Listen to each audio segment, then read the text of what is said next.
Alrighty guys, just wanted to cover the Aussie stock market and the S&P 500, which is the US stock market, and just discuss a few other things related to that. So yeah, let's just start with the Aussie stock market. Sorry.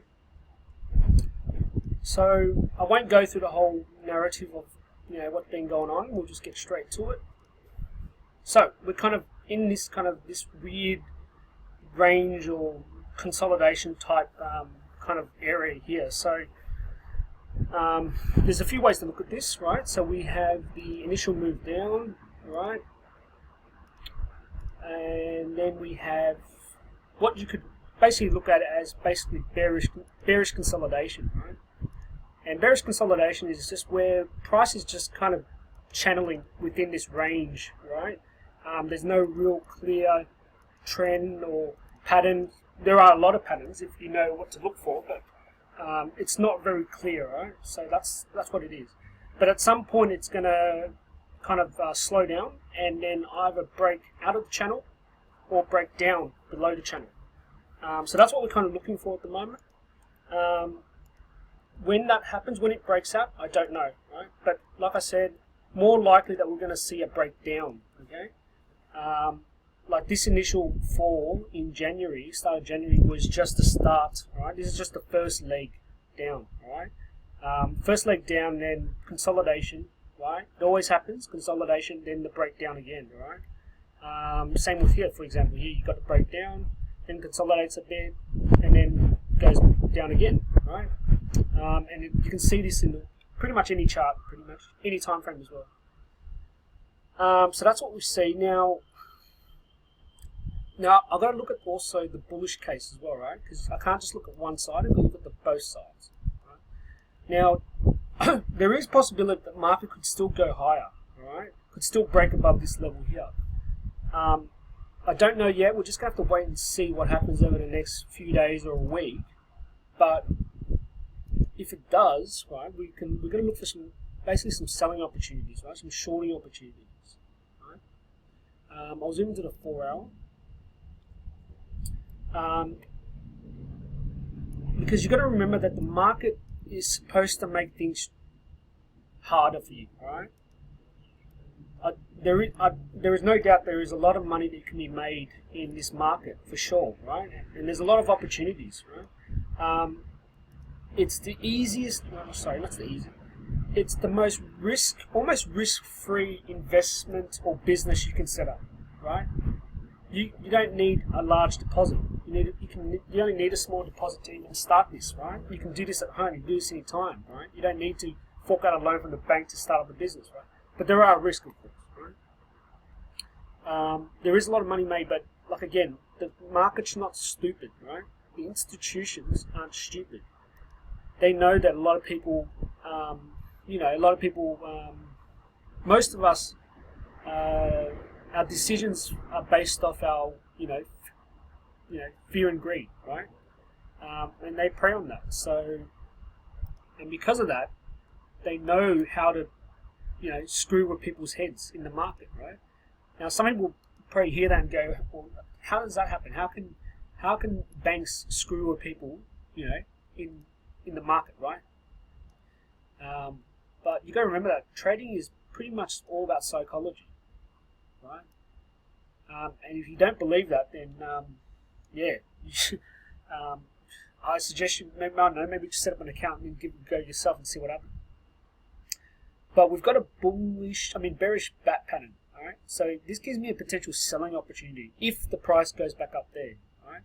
Now, I don't think it'll go up that high, but let's just say it does. You've got a selling opportunity. Okay, so that's 5288. Right, so it's very unlikely, but you've got a number there. Right? Now, there are also other moves going on. So we've got this move coming back up there, then the retracement, right? Then we got the move back up to structure, and now, right? If I zoom into the 1 hour. We've kind of got bullish consolidation. Now you wouldn't be able to see this. I've been looking at charts for a long time, so I can pick these patterns out really quickly. But you've got bullish consolidation, pretty much. right? And price is channeling there. So where is it going to break, right? At the moment, it looks like it's already broken down. So it's already going to break through this channel and go down further. But then again, it could be a fake out. We don't know. But we'll just wait and see. So that's why I said you've got to wait for confirmation for it to actually break the trend and then retest it. And then you'll enter on the retest, right? But this looks like it's going to go down further. Now, is this going to be the move that I was talking about earlier where I said we're going to make another leg down, right? Another bigger leg down, right? I don't know, pretty much. I don't know. I still see some upside in the market. So I don't think the market's ready to go down just yet.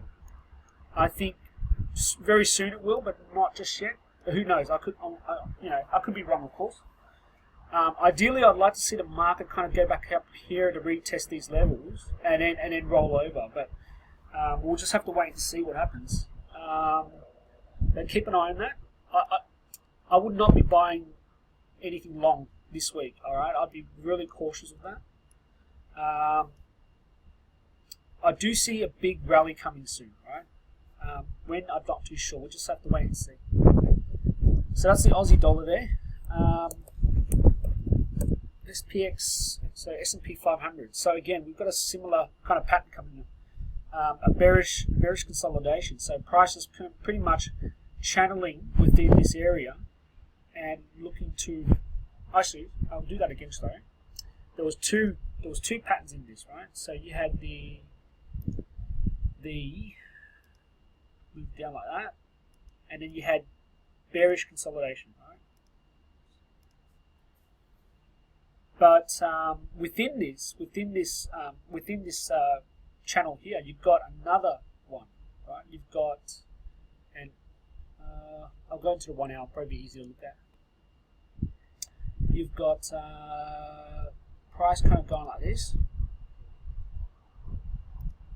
and then you've got another channel there, right? So this tells me, right, based on the pattern itself and my experience on looking at these patterns, we're going to see some sort of breakout potentially of this channel. So you got to look at this as being a smaller channel within a larger channel, right? And once you see these, you can really build so many different strategies around this. It makes it a lot easier because you can almost predict the next moves. And if you can predict the next move, right, then you've created an edge, right? You got to remember, guys, like the market is rigged, right? So all the patterns, all the moves you see are repetitive, right? Now, some of these moves, right? If you look at a particular move that's happened recently, and you dial back maybe a few months or a few weeks, you're likely to find another kind of structure where the move was exactly the same, right? Not exactly to the dot, to the length, to the time, everything, but very similar. You got to kind of use your head to kind of like, kind of decipher it and put together. But once you do, it literally tells you the next set of moves that might happen, which is really, really powerful because you've created a massive edge. You know, because of that, you know where to end a trade. You know where to enter, right? How big the potential move could be, right? And then the next move that could happen, right? And then if you know it for sure, that means you can potentially increase position size, so take on the added risk, right? Knowing that you've done the analysis and you believe you're correct. But that's when you utilize those opportunities, right? And look for high returns. But yeah, you got to be careful though, because of course you can always be wrong, and if you're wrong and you've got a big position size, you could get hurt, right? So, and you'll get into this whole mode called bias confirmation, which is where because you've done so much analysis on this particular thing for hours, and you've come to the conclusion that you've got it right. All the analysis you've done is correct. You can't be wrong. You fall into the trap of being that you just believe that you're right no matter what.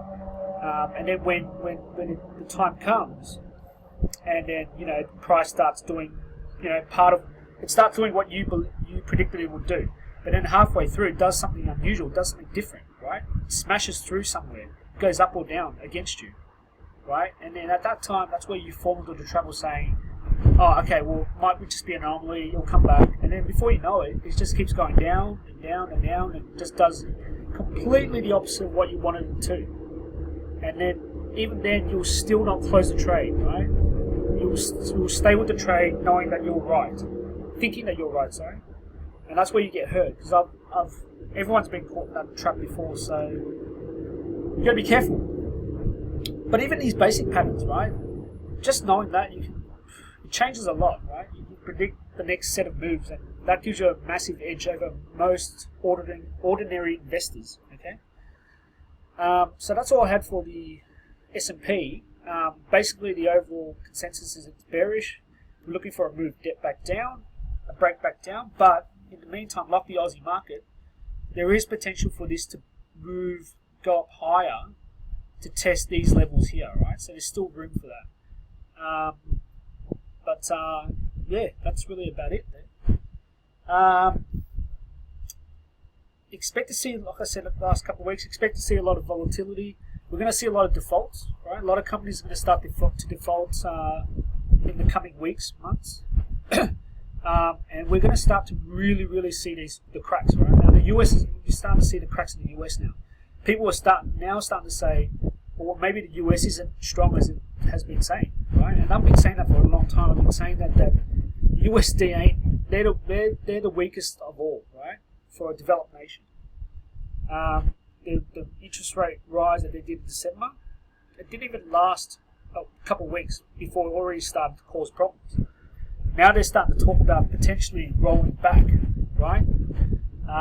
So that's major, because a lot of people refuse to believe me that they could just raise interest rates and then next month they could just move it back again. You know, you can't do that. But I said, well, it doesn't really matter. We're not in a normal market. We're in a very unusual, unpredictable market. So who knows what they can do, right? So with that being said, just keep an eye out there. And best of luck. Oh yeah, one more thing. A few people I've come across a few people who have been telling me that they're looking to create accounts and looking to take advantage of this falling market to make some profit. Now, that's good, because I encourage people to try something to make an income, but it's not as simple as that, right? It's not as simple as just setting one up and then thinking that you're just going to put in a short entry, and then because you're 100% sure the market's going to go down, right? Now, the market is I'm pretty much 100% sure the market will go down. When it goes down, I don't know, right? And even if it does go down, we won't know if that's the real move, right? It could just be a normal retrace, or it could just be it could just go down, but then it could just reverse and go back up again. We don't know. We won't know until it actually finishes the move that it was the move that we were looking for, right? And you got to remember, this is not the stock market, okay? This is not the stock market. This is not one of those markets where it moves up 5 cents or $1 or whatever it is, right? This is, in the forex market, you're dealing with currencies that have 5 decimal points, right? So each pip it moves up, like it could be, if it moves up 10, 20 pips, that's quite a fair bit of risk, right? If the Aussie dollar, for example, if it moves up 1 cent, full cent in a day, that's a major move, right? That's 100 pips, right? So if if you have an account size where each pip is worth $1, that's $100 gone. Oh, sorry, no, it's more than a pip. Sorry. Anyways, I won't go into the account size stuff, but it depends on your account size. You can blow out your accounts in a day, right? So, and you're going to understand that.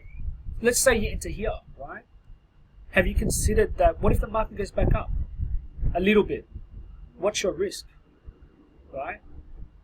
Because if it goes back up, it could go back all the way up here, and you entered here, and that could be the difference. That could be like a $5,000 risk or more, right?